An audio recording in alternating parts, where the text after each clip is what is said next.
আসসালামু আলাইকুম। প্রিয় দর্শক, আপনারা জানেন যে এ মাসের 5 তারিখে বিকেলবেলা জুলাই ঘোষণাপত্র পাঠ করেছেন প্রধান উপদেষ্টা ডক্টর ইউনূস, এবং সেদিনই রাতে 8:15 সাড়ে 8টার দিকে উনি জাতির উদ্দেশ্যে ভাষণ দিয়েছেন এবং সেখানে উনি নির্বাচনে একটা সম্ভাব্য সময় ঘোষণা করেছেন। উনি বলেছেন ফেব্রুয়ারিতে নির্বাচন হবে, এবং এই ফেব্রুয়ারিতে যে নির্বাচন হবে এ ধরনের একটা যৌথ ঘোষণা এসেছিল তারেক রহমানের সঙ্গে ওনার বৈঠকের পরে লন্ডনে। সেখানে বলা হয়েছিল যে রমজানের 1 সপ্তাহ আগেও নির্বাচন হতে পারে। তখনই লোকে হিসাব করে নিয়েছিল যে 19 তারিখে রমজান হবে, তাহলে 1 সপ্তাহ আগে মানে 12 তারিখে হতে পারে। আবার সাধারণত আমাদের এখানে নির্বাচন হয় বৃহস্পতিবারে, তো 12 তারিখে আবার বৃহস্পতিবারও হয়ে যায়। এ ধরনের নানা ইকুয়েশন থেকে অনেকে ধরেছিল যে তাহলে ফেব্রুয়ারি 12 তারিখে হয়তো বা নির্বাচন হবে, কিন্তু কেউ ক্লিয়ার ছিল না। অনেকে এমনও বলা বলি করেছিল যে প্রধান উপদেষ্টা হয়তো একটা থাপথুপ বুঝিয়ে বিএনপিকে শান্ত করলো, কিন্তু 5 তারিখে যখন তিনি ভাষণটা দিলেন জাতির উদ্দেশ্যে তখন বোঝা গেল যে না, প্রধান উপদেষ্টা সিনসিয়ারলি নির্বাচনের কথা বলছেন। প্রধান উপদেষ্টা এরপরে মালয়েশিয়ায় গেলেন, সেখানে যেও কিন্তু উনি ফেব্রুয়ারিতে নির্বাচন হবে এভাবেই দেশ প্রস্তুতি নিচ্ছে এটাও বললেন, এবং ফেব্রুয়ারিতে নির্বাচনের প্রস্তুতি নেওয়ার জন্য ওনার অফিস থেকে নির্বাচন কমিশনকে চিঠিও দেওয়া হলো। নির্বাচন কমিশন সে অনুযায়ী প্রস্তুতিও নেওয়া শুরু করেছে এরই মধ্যে। এখন এরই মধ্যে আমরা দেখলাম মঙ্গলবার দিন গতকাল এনসিপির একজন নেতা নাসিরউদ্দিন পাটোয়ারি তিনি বলেছেন যে, ওনার কথাটা আমি হুবহু যদি পড়ি, উনি কী বলেছেন? উনি বলেছেন নির্বাচনের তারিখ ঘোষণা করা হয়েছে ফেব্রুয়ারিতে, নির্বাচন ফেব্রুয়ারিতে হবে না। কেন বাবা হবে না? তারিখ ঘোষণা করা হয়েছে ফেব্রুয়ারিতে, উনি বলছেন নির্বাচন ফেব্রুয়ারিতে হবে না। আপনি কে? আপনি কি নির্বাচন কমিশনের কেউ? আপনি কি সরকারের কেউ? আপনি কি সরকারের এমন কোনো ব্যক্তি যিনি প্রধান উপদেষ্টার চেয়েও বেশি বুঝেন অথবা বেশি ক্ষমতা রাখেন? কেন নির্বাচন হবে না? উনি একটা ব্যাখ্যা দিলেন। উনি ব্যাখ্যাটা কি, যে এই যে জুলাই সনদ এটা বাস্তবায়ন করতে হবে, হত্যার বিচার করতে হবে, সংস্কার করতে হবে, এগুলো না করলে নির্বাচন তারা হতে দেবে না। বাংলাদেশের যে প্রেক্ষিত বর্তমানে, এর মধ্যে নির্বাচন হতে না দেওয়ার মতো সক্ষমতা কি এনসিপি অথবা নাসিরউদ্দিন পাটোয়ারি আছে? আবার এই অনুষ্ঠানে কিন্তু এনসিপির যিনি আহ্বায়ক মিস্টার নাহিদ ইসলাম, তিনিও কিন্তু একই কথা বললেন। তিনি বললেন দেশ সংস্কার না করে কোনো নির্বাচন হবে না। কোনো রাজনৈতিক দল, কোনো রাজনৈতিক পক্ষ এর সামিল হতে চাইলে আমরা তার বিরুদ্ধে যাব। মানে হুমকিও দিলেন, যদি কেউ নির্বাচন করতে চায় তারা তার বিপক্ষেই যাবে। যখন তারা এই ভাষণটা দিচ্ছিলেন তখন সেখানে কিন্তু তাদের জাতীয় যুব শক্তি নামে একটা যুব সংগঠন আছে, তাদের একটা সম্মেলন ছিল, এই জাতীয় যুব সম্মেলন। সেখানে অনুষ্ঠানে বলেছিলেন, সেই অনুষ্ঠানে ওই সময়ে বিএনপির একজন সিনিয়র নেতা শহীদুদ্দিন চৌধুরী অ্যানিও ছিলেন। শহীদুদ্দিন চৌধুরী অ্যানিকে সামনে রেখেই এই দুই নেতা কিন্তু এই ধরনের কথা বলেছেন। এখানে অন্যান্য নেতারা আরও বেশ আপনার বিতর্কিত মন্তব্য করেছেন, সে আলোচনায় আমি যাচ্ছি না, আমি কিন্তু নির্বাচনের প্রসঙ্গে থাকছি। এখন আমি যে কথাটা বলবো এটা একটু মাথায় রাখেন আপনারা। কথাটা তারা কবে বললেন? মঙ্গলবার দিন। ঠিক তার আগের দিন সোমবার দিন ওনারা গিয়েছিলেন মার্কিন দূতাবাসে। মার্কিন দূতাবাসের যিনি ভারপ্রাপ্ত এখন রাষ্ট্রদূত আছেন ট্রেসি অ্যান জ্যাকবসন, তার সঙ্গে ওনারা একটা মিটিং করেছেন এই এনসিপির লিডাররা। এনসিপির লিডারদের মধ্যে কে কে ছিলেন?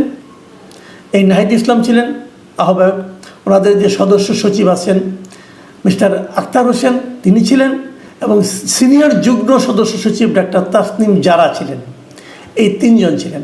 আর ওদিকে ছিলেন ট্রেসি অ্যান জ্যাকবসন ভারপ্রাপ্ত রাষ্ট্রদূত, এবং দূতাবাসের যে পলিটিক্যাল কাউন্সিলর এরিক গিলান তারা ছিলেন। তারা এখানে প্রায় 1 ঘন্টা একটা মিটিং করেছেন। মিটিংটা হয়েছে রাষ্ট্রদূতের বাসভবনে। এনসিপির সঙ্গে মার্কিন রাষ্ট্রদূতের বাসভবনে কি মিটিংয়ের সাবজেক্টটা কি? আলোচনা করেছেন তারা বাংলাদেশের রাজনৈতিক পরিস্থিতি নিয়ে, নির্বাচন নিয়ে, গণতান্ত্রিক প্রক্রিয়া নিয়ে, এগুলো নিয়ে। তো এনসিপির সঙ্গে কেন? এনসিপিকে এই সময় সবচেয়ে বড় রাজনৈতিক দল, অথবা এই সময়ে এই নির্বাচনে মার্কিন মানে যুক্তরাষ্ট্রের ভূমিকাটা কি? তারা কি আমাদের নির্বাচনটা করে দেবে? ঘটনাটা কি? যুক্তরাষ্ট্রকে এদের মাধ্যমে কোনো একটি চাপ দিচ্ছে? তারা কি কোনো দিক নির্দেশনা দিচ্ছে?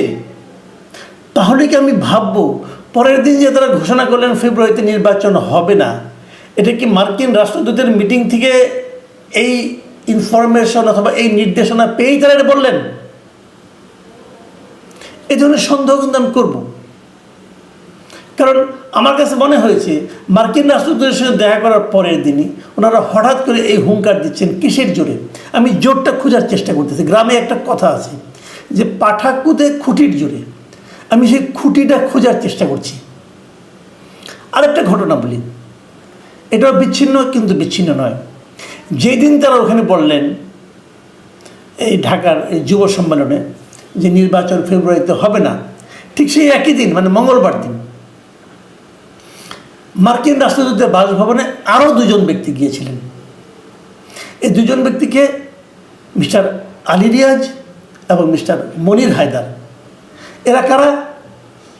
আলী রিয়াজ হচ্ছেন যে এই যে আমাদের জাতীয় ঐক্যমত্য কমিশন আছে, মানে যারা সংস্কার করছেন, উনি প্রথমত ছিলেন যে সংবিধান সংস্কার কমিশনের চেয়ারম্যান, এবং সেই সংস্কার রিপোর্টগুলো দেওয়ার পর সবগুলি সংস্কার রিপোর্ট নিয়ে রাজনৈতিক দলের সঙ্গে যে আলোচনা চলছে, যাকে বলা হচ্ছে জাতীয় ঐক্যমত্য কমিশন, সেই ঐকমত্য কমিশন কিন্তু এক দফা আলোচনা শেষ করে দিয়েছিল। তারপরে যেন কি হলো তাদের জানি না, তারা আবার 1 মাস সময় বৃদ্ধি করেছেন। এই জাতীয় ঐকমত্য কমিশনের উনি হলেন সভাপতিকে এর সভাপতি হলেন ডক্টর ইউনূস। তো ডক্টর ইউনূস তো সব অনুষ্ঠানে থাকেন না, বয়সজনিত কারণে হতে পারে, অন্যান্য ব্যস্ততার কারণে হতে পারে, উনি আসেন না। আলী রিয়াজি ভার্চুয়ালি সভাপতি, উনি সব মিটিং কন্ডাক্ট করেন, পলিটিক্যাল লিডারের সঙ্গে আলাপ করেন, কখনো বোঝান, কখনো হুমকি দেন। আমাদের পলিটিক্যাল লিডারদের ছাত্র হিসাবে খুব ভালো, এরা কিন্তু অত্যন্ত ধৈর্য নিয়ে। আলী রিয়াজ সাহেব উনি একজন শিক্ষক মানুষ, আমেরিকায় মাস্টারি করেন, আমেরিকার নাগরিকও বটেন, ওখান থেকে এসেছেন আমাদেরকে দেশকে সংস্কার শিখাতে। তো উনি এখান থেকে টিচার মানুষ শিক্ষা দেন, আর আমাদের পলিটিক্যাল লিডাররা বাধ্যগত ছাত্রের মতো সেই শিক্ষা গ্রহণ করেন, চা নাস্তা খান, তারপরে তারা বলেন যে হ্যাঁ আংশিক ঐক্যমত্য হয়েছে, পার্সিয়াল হয়েছে, আবার হবে, আবার বসতে হবে, নোট অফ ডিসেন্ট দিয়েছে কেউ, এগুলো নানা রকম আলোচনা হয়, আমরা মাসখানেক ধরে দেখলাম। তো সেই আলী রিয়াজ গেলেন মার্কিন রাষ্ট্রদূতের সঙ্গে, ভারপ্রাপ্ত রাষ্ট্রদূতের সঙ্গে দেখা করতে, এই ট্রেসি অ্যান্ড জ্যাকবসনের সঙ্গে। কবে? মঙ্গলবার দিন। মানে আগের দিন গেলেন এনসিপি, পরের দিন গেলেন এই জাতীয় ঐকমত্য কমিশনের সহসভাপতি, এবং ওনার সঙ্গে ছিলেন এই কমিশনের সদস্য এবং প্রধান উপদেষ্টার বিশেষ সহকারী মনির হায়দার। ইন্টারেস্টিং হলো আলী রিয়াজ এবং মনির হায়দার দুজনেই আমেরিকায় থাকেন, ওনাদের ঘর সংসার সব আমেরিকায়, ওনারা আমেরিকার নাগরিকও বটেন, বাংলাদেশেরও নাগরিক, দ্বৈত নাগরিক, দুজনেই গেছেন। মানে ওনারা আসলে মানে বাংলাদেশের পক্ষ হয়ে ওনাদের নিজের দেশের লোক তার সঙ্গে দেখা করতে গেছেন। কেন? এটা শুনতে গেছেন যে আর কি কি করলে পরে যুক্তরাষ্ট্রের স্বার্থ সংরক্ষণ করা যাবে। কারণ ওনারা যখন নাগরিকত্ব নিয়েছেন তখন তো এই শপথ করেছেন যে ওনারা যুক্তরাষ্ট্রের স্বার্থ সংরক্ষণ করবেন তার প্রত্যেকটা কাজে। ওনারা কি এই জন্যই গিয়েছিলেন? মোদ্দা কথা হলো এই দেশটা আসলে চালাচ্ছে কারা? মোদ্দা কথা হলো এই দেশটা আগামীতে চালাবে কারা? এটা হলো বেসিক কথা। যুক্তরাষ্ট্র আমাদের উপর চেপে বসেছে, তারাই দিক নির্দেশনা দিচ্ছে যে দেশ কীভাবে চলবে। তারা আগেও এভাবে চেষ্টা করেছে, এখন যেমন চক্ষু লজ্জাটা উঠে গেছে, ওই লজ্জা শরমে যে একটা থাকে না, ওই ঢাকটা তারা তুলে ফেলেছে। এখন তারা বলে দিচ্ছে যে কিভাবে দেশ চালাতে হবে, এবং যারা এখন দেশের চালিকা শক্তি জায়গায় আছে তাদেরকে ডেকে ডেকে মিটিং করছে। এবং ওখানে তো নিজেদের লোক আছেই, আলী রিয়াজ তো তাদের দেশেরই লোক, তাদেরই নাগরিক, তো তাকে নিয়ে বলছে এইভাবে এইভাবে সংস্কার করো।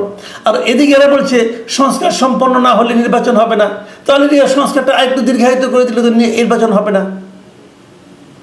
মানে সব মিলিয়ে ফেব্রুয়ারিতে নির্বাচন না করার যে একটা পায়তারা চলছে, এবং এই পায়তারা খেলে এখানেই না, আরও বিভিন্ন জায়গায় যে ছড়িয়ে পড়েছে, সেটা আপনারা খুব শীঘ্রই টের পাবেন। কাজেই যারা নির্বাচনের ঘোষণা শুনে